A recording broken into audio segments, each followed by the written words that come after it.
এদিকে ফিলিস্তিনের প্রতি সংহতি জানিয়ে ফেনীতে 1000 ফিট দীর্ঘ পতাকা নিয়ে পদযাত্রা ও সমাবেশ করছে ছাত্রলীগ।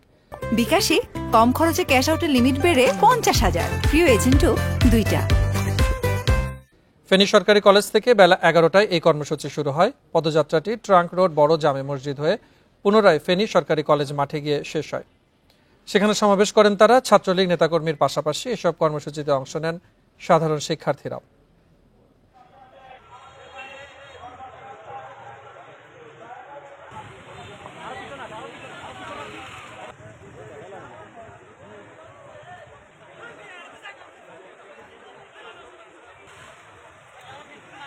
ইসরায়েলের যে জঘন্যতম হত্যাকাণ্ড চালাচ্ছে ফিলিস্তিনের সাধারণ মানুষের প্রতি, সেটি বন্ধ করার আজকের ইয়া থেকে আমরা জোর দাবি জানাচ্ছি। এটি বন্ধ করার জন্য সকলেই যেন যৌথভাবে উদ্যোগ গ্রহণ করে এবং আমাদের মুসলিম ভাইরা যেন নিরাপদে জীবন যাপন করতে পারে সেটি নিশ্চিত করে।